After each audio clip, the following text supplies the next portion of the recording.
अमित, आदित्य और मृत्युला, 3 दोस्त, एक विजन।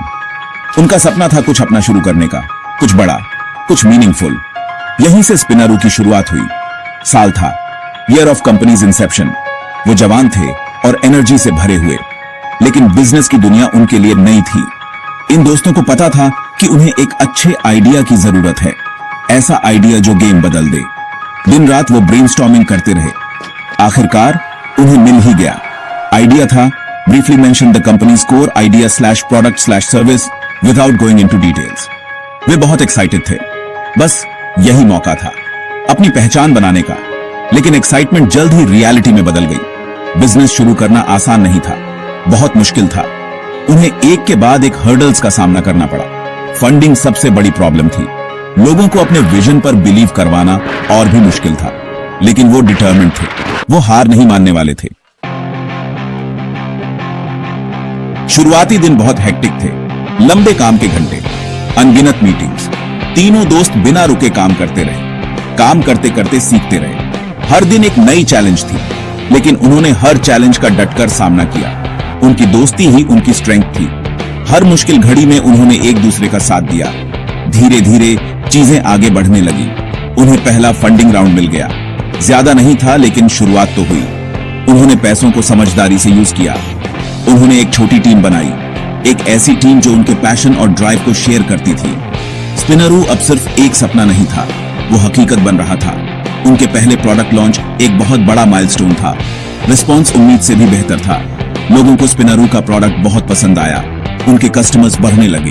वर्ड ऑफ माउथ से स्पिनारू की पॉपुलैरिटी बढ़ने लगी। ये दोस्त बहुत खुश थे। जैसे जैसे स्पिनारू बढ़ा, वैसे वैसे चैलेंजेस भी बढ़े। कंपटीशन बहुत ज्यादा था।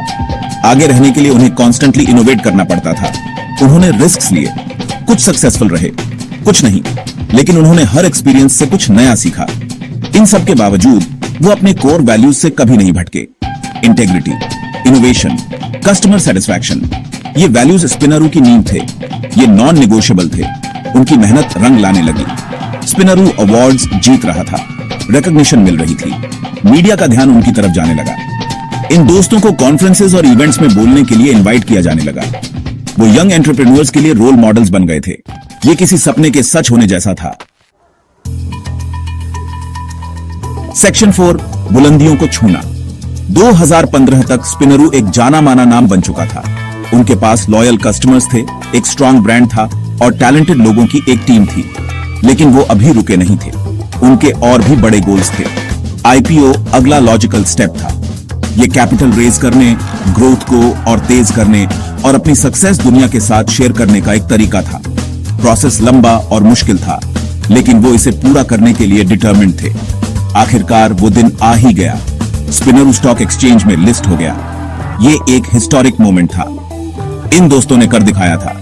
उन्होंने अपनी कंपनी को एक सपने से एक पब्लिकली लिस्टेड एंटिटी बना दिया था। सेक्शन 5, उज्जवल भविष्य। स्पिनारू का जर्नी हम सब के लिए एक इंस्पिरेशन है।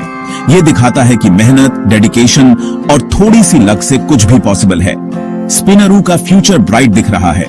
वो और भी ज्यादा सक्सेस के लिए तैयार हैं।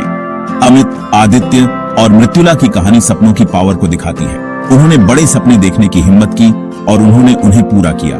स्पिनारू सिर्फ एक कंपनी नहीं है, ये होप का सिंबल है, एक रिमाइंडर है कि हम जो चाहे वो अचीव कर सकते हैं। तो आगे बढ़ो, बड़े सपने देखो और कौन जाने, शायद एक दिन तुम्हारी कहानी भी दुनिया को इंस्पायर करेगी।